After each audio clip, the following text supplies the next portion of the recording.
Welcome everyone to Red Planet Live. I am your host, Ashton Zeth. I am elated to be hosting the Mars Society's podcast and leading the conversation about human exploration of the universe and the future settlement of Mars. As a longtime space enthusiast, I am passionate about STEM education and making humanity an interplanetary species. Thank you everyone for joining us today and supporting Red Planet Live. So as usual, before we kick off the conversation, just a couple quick Mars Society announcements. The first is that the Mars Technology Institute, MTI, has launched the Mars Against Hunger Prize, a global competition aimed at developing highly efficient food production methods essential for sustaining large human settlements on Mars. Now, the initiative seeks innovations that could also address hunger challenges on Earth. Participants are encouraged to submit advancements in areas such as yield, energy efficiency, cost effectiveness, nutritional value, and of course, taste. Prizes include $10,000 for first place, $5,000 for second, and $2,500 for third, with additional awards for secondary school teams. Preliminary reports are due by June 30th, 2025, and finalists will present their findings at the International Mars Society Convention in October of 2025. Excited to see what comes of that. And the second announcement is that the Mars Society recently provided an update on its Mars Exploration Act initiative, which seeks congressional support for legislation mandating NASA to develop a plan to land astronauts on Mars within the next decade. This directive aims to establish clear goals, timelines, and mission planning for Mars exploration independent of existing programs. The Mars Society is mobilizing its members and volunteers to engage with direct advocacy with Congress, collaborate with peer groups, and assist in campaign efforts. Recent developments include discussions with the Alliance for Space Development to align on legislative goals and active outreach by regional chapters to local representatives. For more information about the MEA or to learn how you can get involved, please contact us at political-advocacy@marssociety.org. All right. Now, next up, the reason we're all here. So for today, we're speaking with a member of Mars Society leadership, none other than the director of MDRS, Sergii Iakymov. Sergii's career includes roles as an aerospace engineer, project manager, and quality manager at International Metal Source, as well as a research engineer and project coordinator at the Institute of Space Research in Ukraine. He holds a master's in aircraft control systems from the National Technical University of Ukraine, Kyiv Polytechnic Institute, and has significant experience in design engineering and research. Sergii recently completed a 45-day mission at the NASA Simulated Mars mission at the Human Exploration Research Analog Facility, known as HERA, at Johnson Space Center in Houston. So this mission ran from August 9th to September 23rd, and the mission explored the physical and psychological demands of long-duration space missions, essential for research for preparing future Mars-bound astronauts. Everybody welcome Sergii to the podcast. Good evening, everyone. Hello, I'm so glad you could join us. Thank you. Looking forward to chatting with you. So for today's conversation, like all of our episodes, we start the conversation with a segment called Question of the Day. I promise there's no right or wrong answer. I won't judge what your answer is. But because Thanksgiving is next week, I thought let's make it a little bit of a holiday theme. So my question is, what are you thankful for? I'm thankful just for every day of my life that I can do what I like. That's a good one. I like it. Getting to do space, Mars research. That's what you're thankful for. Yeah. I love it. That's a good answer. I would say for myself, I'm thankful for my husband, my family, grateful for their endless support and, encouraging me to do stuff like this, getting to host the podcast and chat with a lot of interesting people like yourself. All right. So for today, our conversation, like normal, if you have questions, please put those in the chat. I will try to get those sprinkled in throughout today's conversation. So put those in the chat and I'll make sure to read those. All right. Well, Sergii, we start most conversations at the beginning, so I would love to, kick off and understand, how did you get involved in space? Did you always want to be an astronaut? What set you on this path to now becoming an analog astronaut? Well, if I remember it right, that when I was very young, like in the middle school, I I was got interested in astronomy and was doing amateur astronomy, and then transitioned into like studying rocket science and engineering while I was in high school. And while I was doing that, I got a dream to fly to space myself, and I still have it, and I'm still want to do it. Still working on that dream. I love it. Yeah. And so I think you, growing up in Ukraine, you may have visited a couple significant museums that may have inspired you as well. Can you tell me about that? Yes, the city where was growing up, it's a city where Sergei Korolev was born. Sergei Korolev he was Soviet Union rocket designer, the one who designed uh, R-7 rocket and spaceship Vostok, Voskhod, and Soyuz. And they like actually down the street from house where my parents live right now, and I was most frequent visitor of those two museums. Used to visit those museums a lot as a kid. Yeah. So what brought you to the U.S.? How did you make that transition from living in Ukraine to here in the U.S.? Well, as I said, I wanted to become an astronaut, and while I was living in Ukraine, I just realized that the only way for me to have at least a chance to fly to space is to go to US and try over here. So, Mhm. and I just applied for a green card lottery, and I won it. Nice. Congrats. Thank you. There we go. Okay. So now, obviously, you're here working with the Mars Society. You're director of MDRS, the Mars Desert Research Station. For those that are unfamiliar, tell us about your role as director of MDRS. As a director of MDRS, I actually I wear a lot of hats. One of them is organizational, so I I review applications, select crew members. I do all preparations for crews to what needed for crews to come in. I review research, and I schedule all necessary preparations, events, what need to be followed before and after the mission. Mhm. Plus, I do logistics for the MDRS. I procure all supplies for MDRS. Also do minor repairs, upgrades, and take care of everything what need to be take care of. So the work never stops at Yeah, MDRS, it sounds like. Every day you've got a new project you're working on. that's true.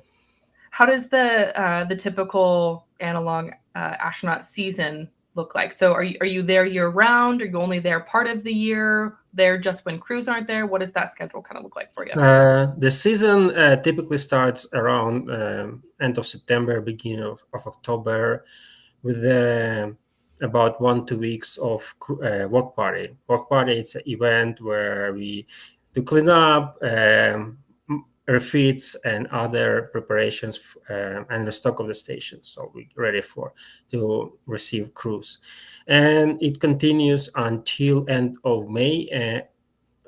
Slash beginning of June, when we have URC, it's University Role Challenge, and then sometimes we have a crew or two after that. Hmm. But that is June already it's already summer season, and it's kind of hot here, and it's really uncomfortable to do any kind of job. So that's why we go on a summer break, Hmm. starting the middle of July until the next work party. Hmm. Okay. So thankfully you're not there, stuck by yourself during the summer when it's uncomfortably hot.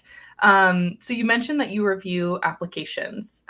So, what's the process for somebody to become an analog astronaut? How can they apply? what are some of the criteria that you may look for in a crew member? I think the first most important and have a desire to be an Olympic astronaut and do it because you like it, not because someone forced you to do it. We do have all requirements for applicants on our website, all together with our application form. So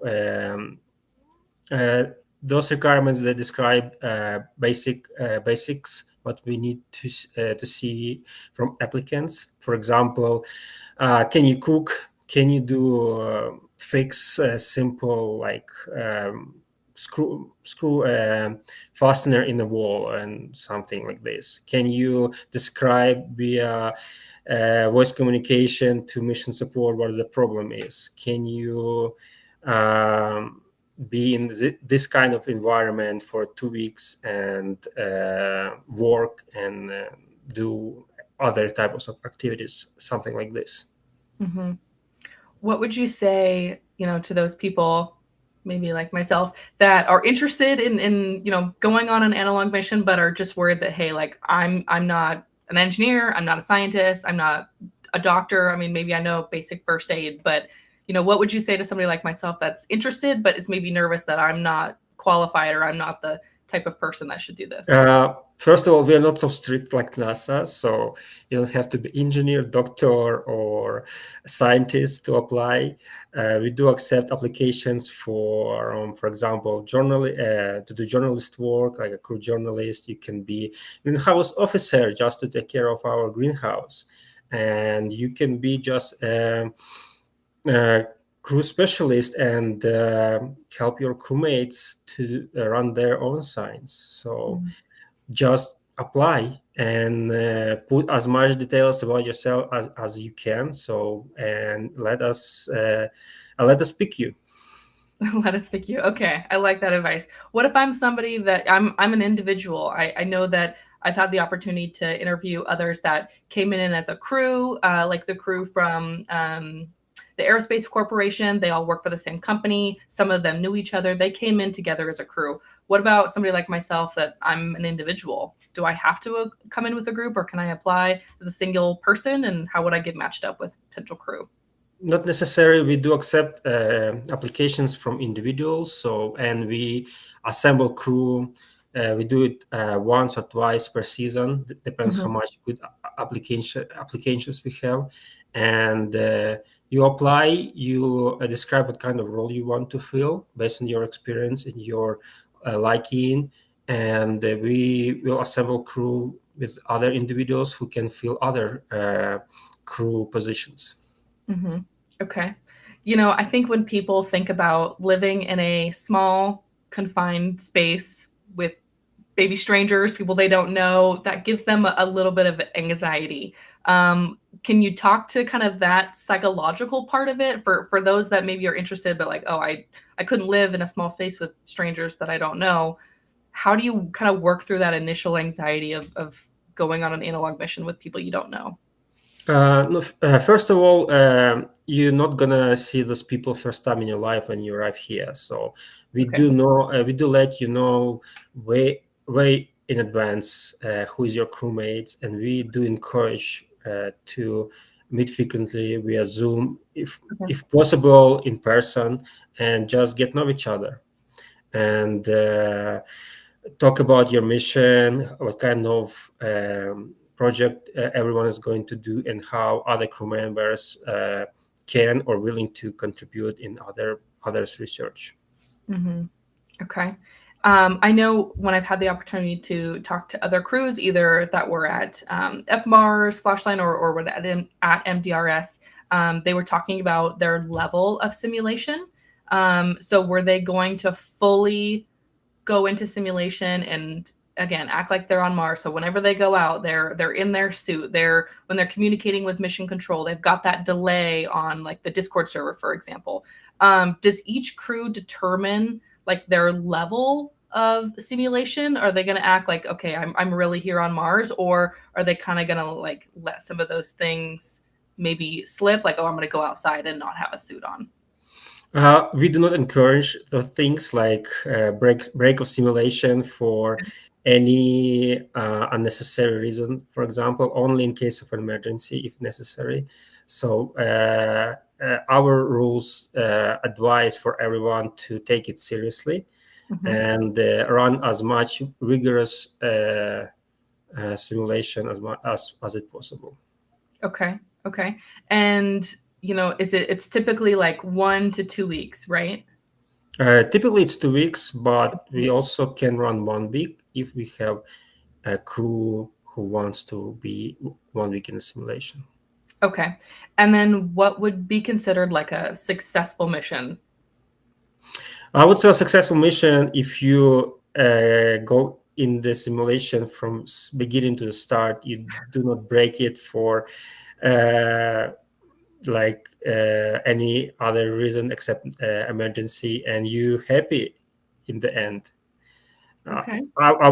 I don't want to say that you need to finish all your projects or research because, well, it not always happens like that because, Mhm. well, sometimes you get a negative result, but the result is result. So, and as long as you're happy, everyone is feeling good, and simulation uh, continued without any breaking, I would say it's a successful one. Excellent. Okay. Well, I was just thinking about, what is considered a successful mission, and you said, maybe it's not necessarily that you finish your research. So, does each crew that goes on their mission, do they each have a research focus? Is there a project or objective initiative that they're working on? Does each crew have that? And can you highlight what some of the research projects or studies that crews have been working on? Yeah, usually every crew comes over here at least with one or two research projects. For example, usually it's geology, sampling, and simple analysis, for example, or they fly a drone with a lidar and do mapping of the area around MDRS.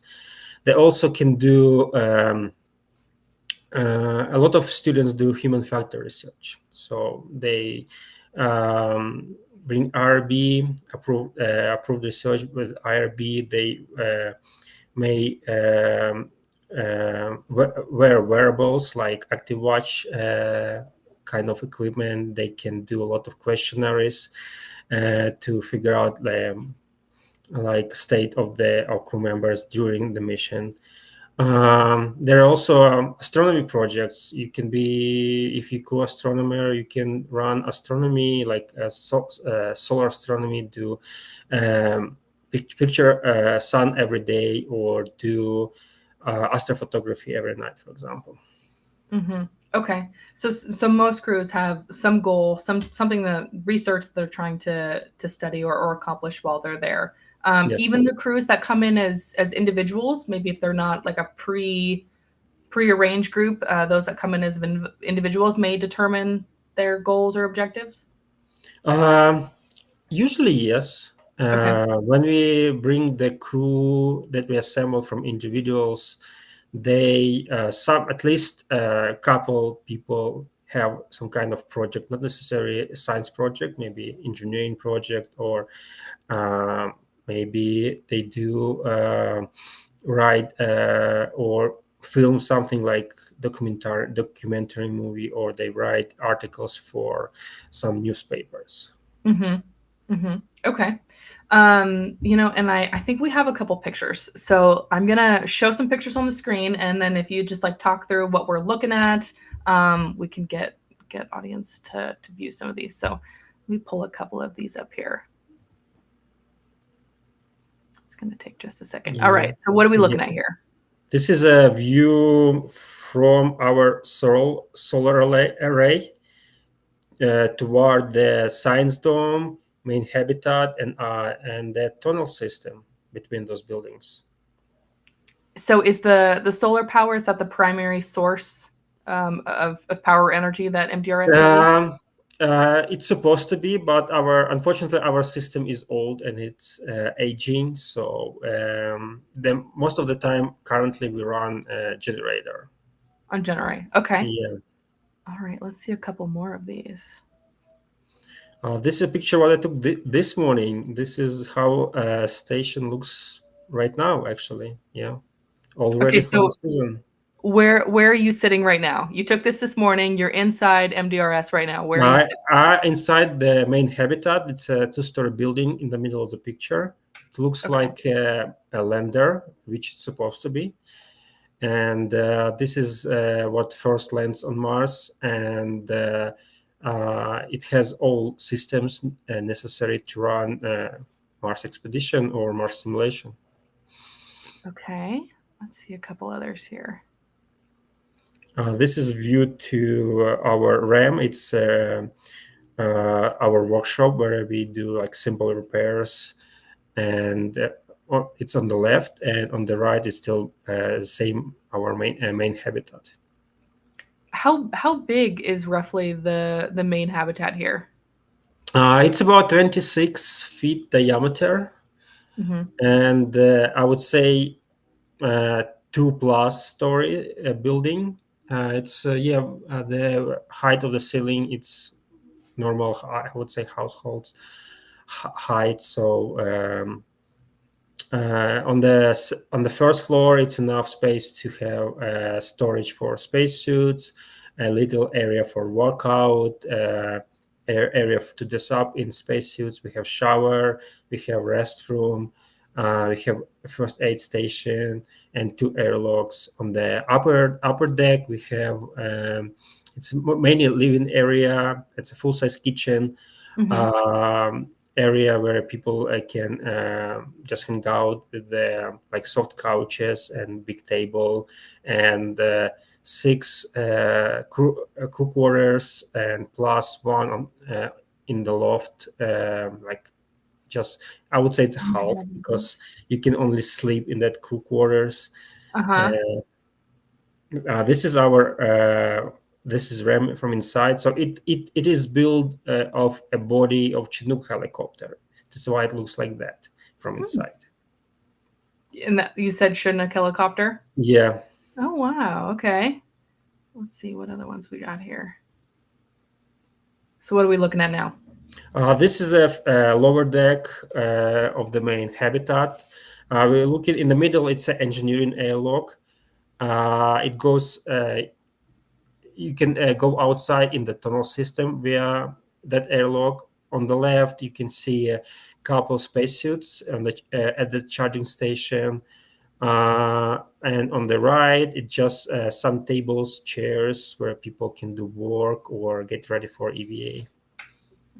Okay. This is the upper deck, the living area. You can see the table where people usually get together for meals or do computer work. We see on the left a part of the kitchen, and on the right, those are doors into crew quarters. Oh, okay. See, the crew quarters are a little bit more Yeah, private. this is one of the upper bank crew quarters. It's a new design. We tried it this year. We renovated two crew quarters, Mm-hmm. so and we will continue next year. So everything gonna look like that. Okay. Got a couple more. This is our science dome or our laboratory where people usually do a science project like geology.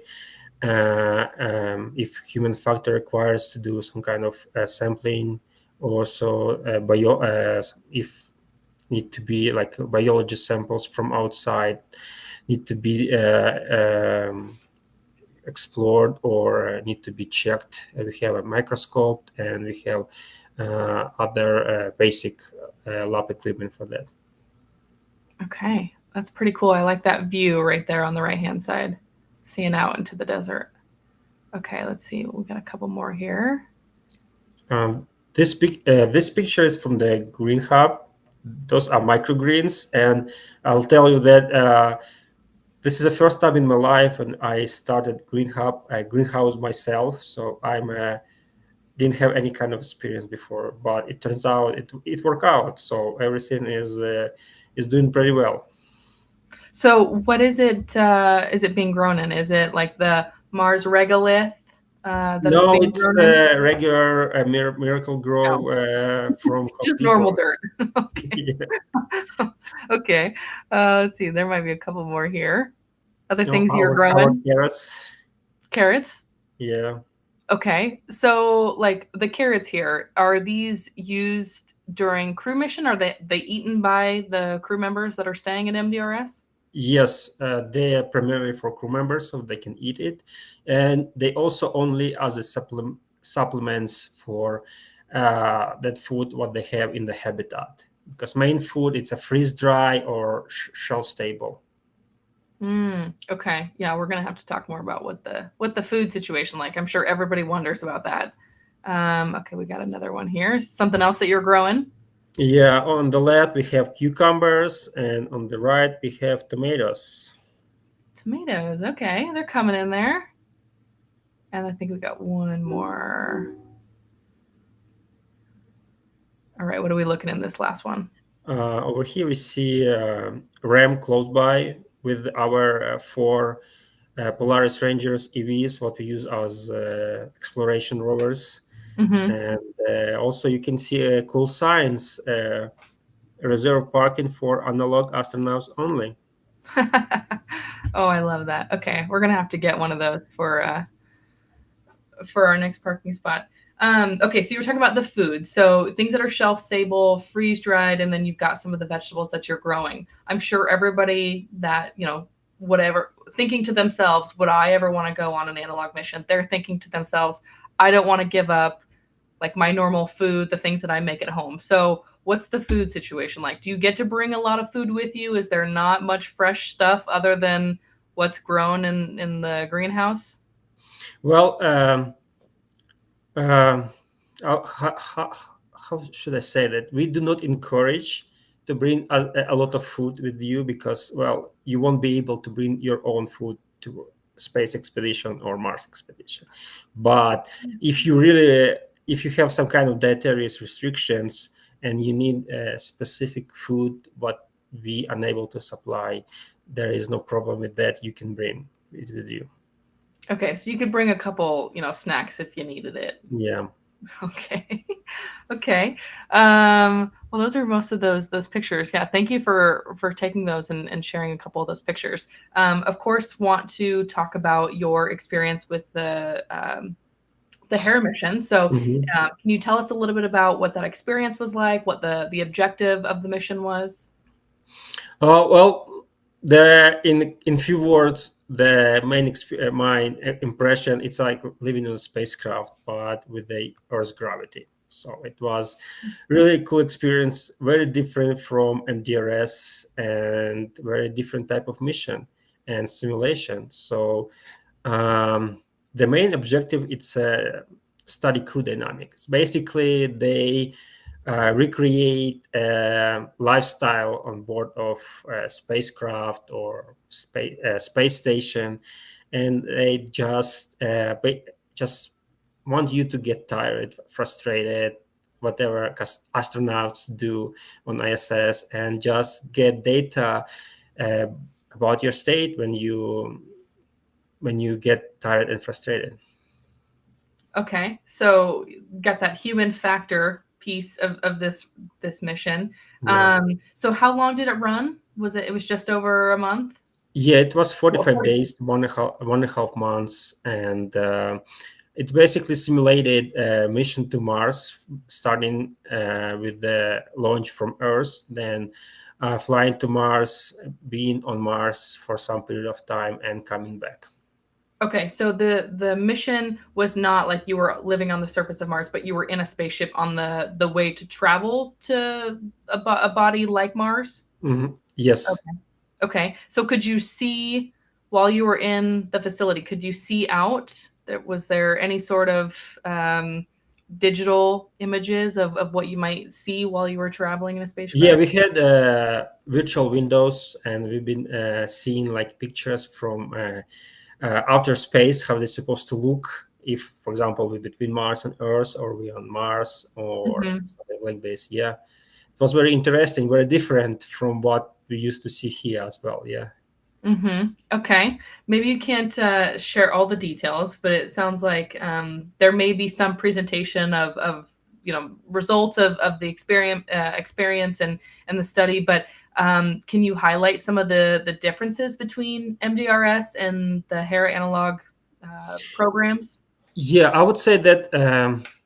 Well, first of all, MDRS have different capabilities, and we run shorter simulation and let more people to get that experience. Mm-hmm. And uh, MDRS is mostly geological and operational analog. And I would say that Hera at NASA, per my experience, mostly technological and human factor, or also operational analog. So, and they do it less amount of simulation, but they pursue different goals, and they um, probably do more collect different more data in a different way than we used to do. Mm-hmm. To the kind of extent that you can share, or maybe that there's obviously other analog facilities, besides MDRS. Mars Society also owns a flash line up in the Arctic and Devon Island. But there are other analog facilities. We know there's one in Mongolia, there's High Seas in Hawaii. Can you highlight for those that are listening kind of the differences between the various analog facilities? The FMARS, as far as I know, it only runs. It's located in the Canadian Arctic, and we Mhm. only run currently one simulation per year. It's Arctic summer, and it's also uh, mostly geology and biology, and maybe human factor. For high seas, I'm not expert in high seas. I honestly never been there myself, but I think they're supposed to run a lot of human factor because they've been sponsored by NASA just for Mhm. that. There are other ones like there one in Poland. Yeah, Lunaris. They also do some geological stuff and human factor. In Mongolia, as I'm as long as I remember, they still in a state to build everything. So Mhm. I not Still sure in the about. early stages. Yeah, it's too early to say anything about what they're doing right now, and there are a few more like Nemo in Florida at Florida Key. That one underwater and have different mostly, as I remember, they mostly for testing procedures, equipment underwater for astronauts, and there are another one also in Houston, Texas. It's Chepia, that is a 1 year analog run by NASA, and that is um, as far as I remember, they study mostly what kind of food they need to produce for astronauts and how it will affect their mission. Mhm. Anything else? The one in Russia, Moscow, that one is human factor, as far as I know, and yeah, I think there is a few more small ones, but I I can't remember their names right now. Mhm. So each one, I mean, they're all operating where crews are in a simulation, but some maybe are more human factor, some maybe have more of a geological element to them. But again, all of them are looking for people that want to participate in the research and help prepare organizations like NASA, like SpaceX, Mars Society, to get humans to Mars. So it's really exciting. Is there anything that maybe you learned, you experienced while on the Hera mission that you might want to implement at MDRS? Well, I want to implement NASA budget at MDRS if I Sure, can, sure. Yeah, that would help. Yeah. honestly. And well, I would like to have a team a size of NASA team as well, so we can do all those cool things what they do. But Mm-hmm. this is just my dream, and it will take a while to figure make it a real.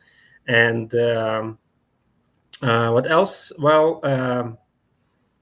Uh, well, it would be hard to do what they do over there just because our facility wasn't built to study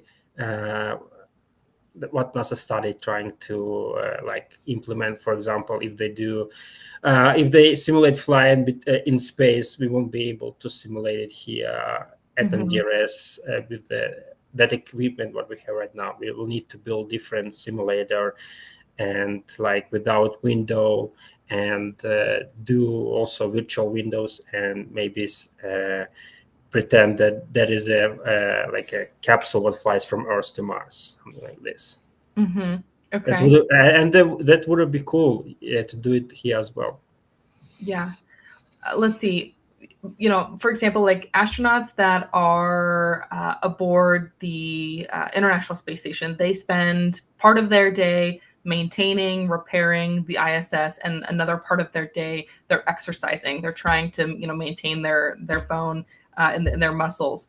When you were on your Hera mission, did you have to do similar exercises? Like a certain couple hours of your day were dedicated to exercise? Yes, we had like 6 times a week. Okay. I think similar to ISS, the exercise, but they weren't so long because we obviously didn't need to maintain our bodies in weightlessness. But it was very refreshing and something what every crew member was looking for to do. Mm-hmm. Okay. Okay. Well, I love it. I mean, like I said, I think maybe you can't share all the details. It's still an active, NASA study research. So maybe there will be a report that comes out afterwards summarizing some of the findings of the experience. So we'll have to keep an eye out for that. But I do see we have a couple audience questions, and I don't want to ignore those. So I'm going to sprinkle some of those in. I see a question from Doug that asks how, or excuse me, have your program identified specific things needed to accomplish before Starship lands on Mars? Can you say it again? Has your program identified specific things needed to accomplish before Starship lands on Mars? So what has the program identified? We need XYZ before we send humans to Mars. Well, right now we do not simulate any Starship expeditions. In general, we do support studies what other PIs bring here, and they bring different studies, and they, in general, support all kind of space expeditions. And I believe it will also include whatever needed to fly people to Mars via Starship. Mm-hmm. Did you have an opportunity to watch the Starship launch today? No, I only watched recording, but I was a little disappointed that they aborted landing at the on the chopsticks. Mm-hmm. Honestly, Yeah. I think like they set the bar so high when they were able to capture the booster last time that everybody's expecting to see that that same level of success each time going forward. I see we have a question from Mark. Mark asks, how has the diverse team dynamics of all civilian crews on SpaceX impacted crews being tested at MDRS? not Yeah. sure about what about why SpaceX is here. Um, well, we So, tested different kind of diverse crews at MDRS. mhm. We have crew members from all over the world, literally, and there have been a lot of human factor experiments run here, and one of them even determined that the best crew, what needs to fly to Mars, should be uh, all women, and the most efficient crew ever. So was that a specific mission or a study that said, hey, the crews that were all women were more successful and efficient than men crews? There was something specifically that was the finding Yeah, I of the. think it happened before me, so I don't know details, Okay. but I'm pretty sure they studied not just one crew, or they studied many crews for that. Okay, well, hey, shout out to the ladies. Let's see. There's another question here, and this is just wanting to get your thoughts on a few things. But there's a request to talk about communications on site. So can you talk to, is there Starlink, Wi-Fi, Mashtastic network? Um, Yes, yes, and yes. okay, all right. Let's talk about that. Talk us through the communications on site. Yeah, the main link to outer world is via Starlink, Mm-hmm. and before that it was HughesNet, which was very slow and frustrating. So luckily we have Starlink right now. It's awesome, honestly. Mm-hmm. Then we do have a Wi-Fi mesh network all over the campus, and it's also awesome. We can run Wi-Fi devices even like on EVA close to the station, and we don't even need the wired network and internet cables around. Everything works awesome. As for mesh statistics, we do have. Uh, we use those for EVAs. We have a network in the area, like around 5 or 6 repeaters, and it helps us to get data from EVA team and see where they are, and see it also on screen of our main workstation on a computer. And in case of emergency, we know where they are. We can go and help them. But this is a first step. Um, Make sure that everything is safety of the mission. But in the future, we're planning to use that network to transfer data from EVA in real time and connect it to different platforms, like maybe even VR environment, and help people from outside participate on EVA as well. Mm-hmm.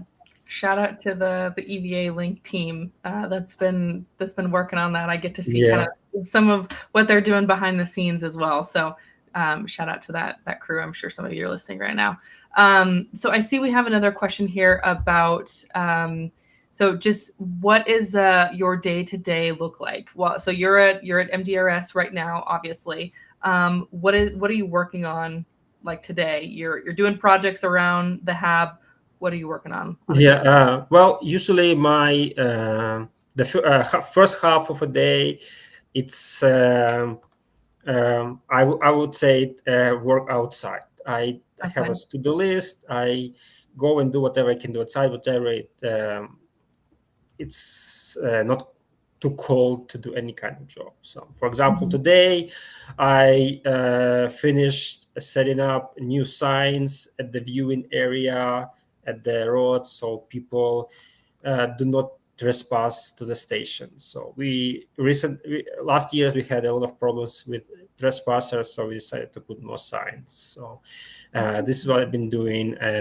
Also, I was taking measurements for around the station for one of the crew from Spain. They come Mhm.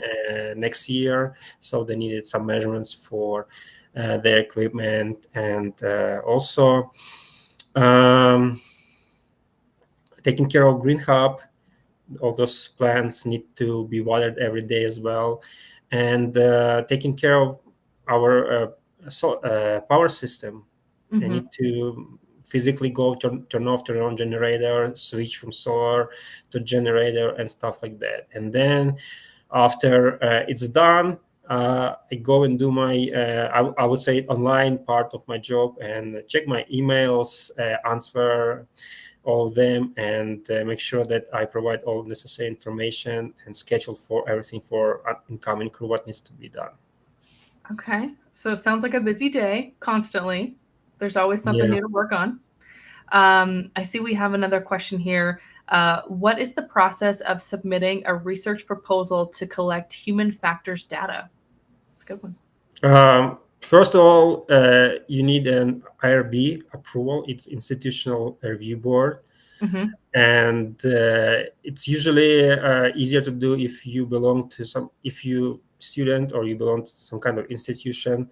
They usually have IRB somewhere, so it's easier to reach out to them and send them your research proposal and do whatever they process required to do.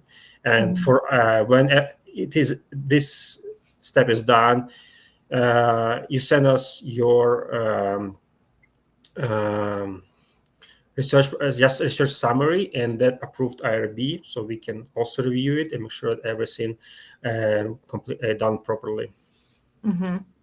So for crews that go on mission, so after they finish their mission while they're there, um, where does that research go? I imagine, like, especially for a crew that's coming in together, they have specific research goals and objectives. Do they typically publish their results or finding afterwards? Yes, usually when it's a self-organized crew, those are students or professionals from private businesses, or also maybe some institutions like Mm-hmm. scientists or PhD candidates. They usually publish within their universities. Definitely journals. Like I know that Purdue University, they send 2 crews per season to us, and they definitely do publish within their university a lot. Mm-hmm. And also I know that a lot of those results also go to conference, and some of them go into books as well. Mm, that makes total sense. And maybe they share some of their findings at different conferences, like the Analog Astronaut Conference, Yes. for example. Yeah. Okay. Have you been to the Analog Astronaut Conference? Have you had a chance to see? Unfortunately, no. Every time when they run their event, I at the station and I need to do some kind of job, so it didn't Right. happen yet. Duty calls. You're working on Yeah. something else already. Okay. Um, I was thinking, is your goal still, you said when you were young that you wanted to be an astronaut, and that's how you've gotten involved in the analog astronaut community. Is your goal still to be an astronaut? Yes. Still Okay. yes.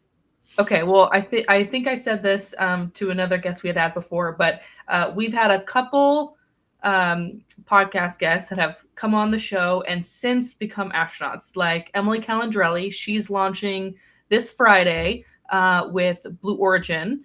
and Dr. Shauna Pandya. She is flying with another couple of friends of ours, but she came on the podcast. She wanted to be an astronaut. She has since announced that she will be going up with Virgin Galactic. So I think the odds are in your favor, is what I'm saying. We've had individuals come on who have since we had a chance to connect, have gone on to be astronauts. So I think we're gonna put some good luck in there for you. Thank you. There's plenty still time. Let's see. We had a couple other questions here that I wanted to make sure that we got to. What are some of the biggest challenges that MDRS crews face during their 2-week analog missions? I would say that the biggest challenge it's boredom, because you in a confined environment, you have restricted communication to outside world, and you just need to every day do the same, repeat your tasks. There is no much sources for entertainment. Uh, you may bring not enough books with you or not enough DVDs to watch movies, and maybe your research is finished and you don't know what to do and it's there is nowhere to go outside, so sometimes it could be boring, unfortunately. Okay, could be Yeah, boring. I would tell you that when I was in Hera, I didn't take enough books with me, and I was borrowing my books from my crew members, so I can entertain myself somehow. Okay, so you're saying that you should get a Kindle so that you can have like 10,000 books Yeah, and not run out while you're on that's mission. true. Okay, good to know. And let's see, I do stand corrected. There have been 4 astronauts and 1 congressman that have been at MDRS. So not just the 2 astronauts that I mentioned. but we've had a few others. Oh yeah, let's see. Cyan Proctor, Kelly Girardi, and George Whitesides would be the other one. So those are the others that I missed there initially. Okay, so boredom, that could be something that you struggle with. Do a lot of crews get time outside of the habitat? They've got their suits on, they're going out, maybe they're doing some geological surveying. Is there any limit on, how much they can go outside and explore? Yes. First of all, it's a limit how long the spacesuit can run air with the inside. It's usually it's about 4 or 5 hours. So, Okay. and based on that limit, we do not run more than 2 EVAs a day. And sometimes one crew member can need more EVA time than other. It depends on the research, and it could happen that, for example, someone go on EVA every day, and other crew members go one or only twice. So it's different from the every crew objectives. Yeah. Do they typically rotate, or is it like it's always the same crew person, which maybe we didn't highlight, but we talked about crew journalist. There's usually an engineer, there's a commander, medical person. What are some of the other crews? And to the point about going on EVA, going outside of the habitat, outside, there is a limit on how many hours you can be outside. But does that typically rotate, or is it always the same people that are going outside? I would say it depends from who needs to go outside. But first of all, we do not send more than half of the crew at a time for safety reasons. So in case something happens, other half of the crew can go on the rescue.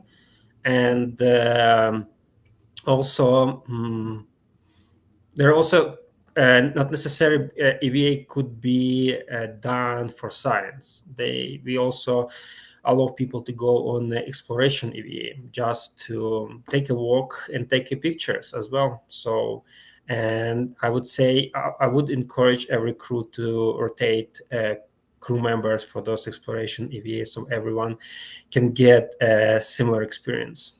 Yeah, get an opportunity to go outside, and the crew gets to drive not the ATVs, the mules, or whatever vehicles are.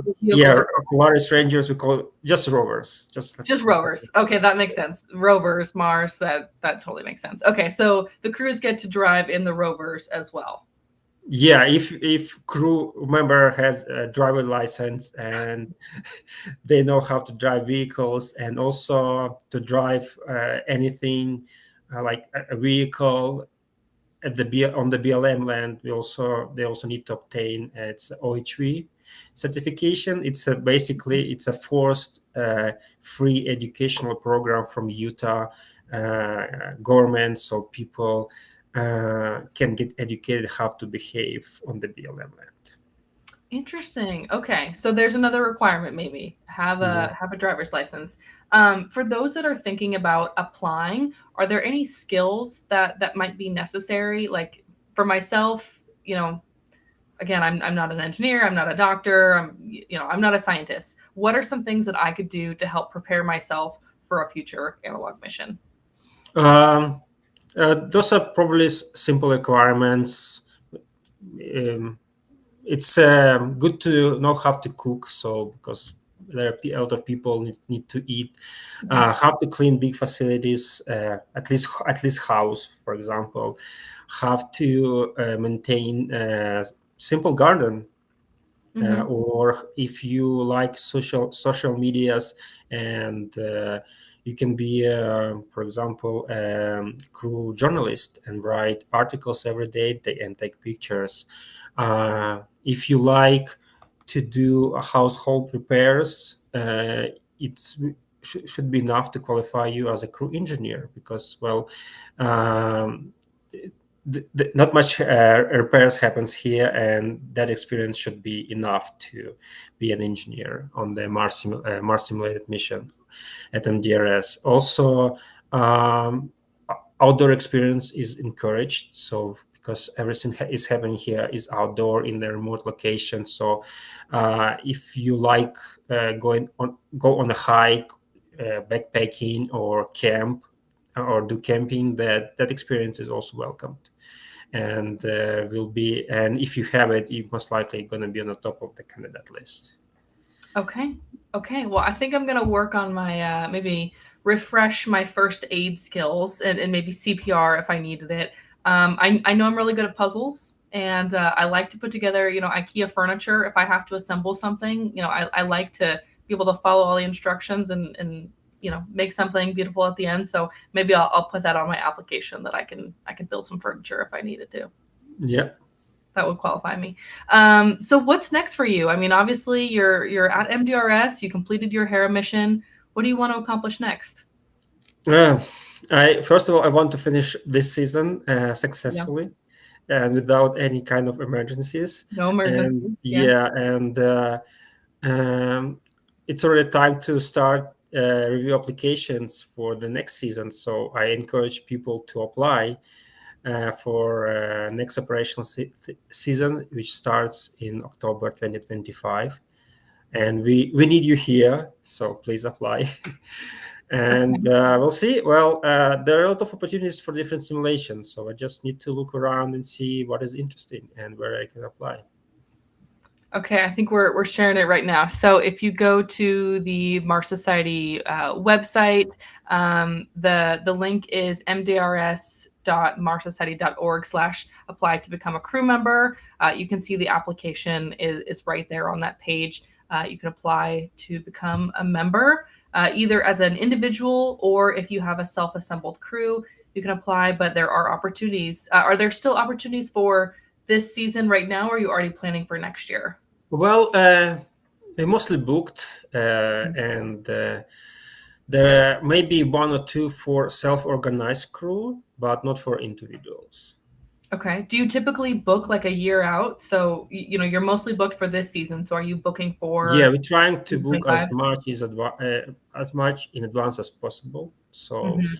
and it's easier to plan everything for next or following season than just run around and with your hair on fire and do everything in the last moment. Do everything to prepare. Okay. So you're looking to fill those spots. Do you think that you would do another mission like the Hera mission? I mean, you get to kind of live in this world already, but would you do another simulation like that? Well, I would have gone in Hera, but unfortunately, they do not bring people second time Mm. for simulation because it affects their science Mm-hmm. results. But NASA also do different kind of simulation. For example, they also have CHEPIA 1 year, but I'm not sure if I'm going to apply for 1 year. It's going to be too boring for me. And You get a good handle. yeah, and there one more I heard recently. It's exploration atmosphere. They test pre-breathe protocols for Artemis mission. So, but that is a short one, like 11 days or something. Okay, so you might mix some of those in there, possibly, if you can get away from MDRS. Hey, maybe since MDRS does the season like the end of September to May of next year, during that summertime, is there an opportunity for you to go on a mission? Yeah, well, there is F Mars. So if they take me, I'll go. You want to? Okay, you're switching it up from desert, gonna go to the Arctic. Oh, there we go. Yeah. There's Terry Trevino. Hi, Terry. Terry's such a loyal listener. Thanks, Terry, for tuning in here. Well, Sergii, I just want to say thank you so much for speaking with me today and answering all of my questions. It's been a pleasure to chat with you and learn a lot more about MDRS and your experience with Hera as well. Thank you as well. It was a pleasure.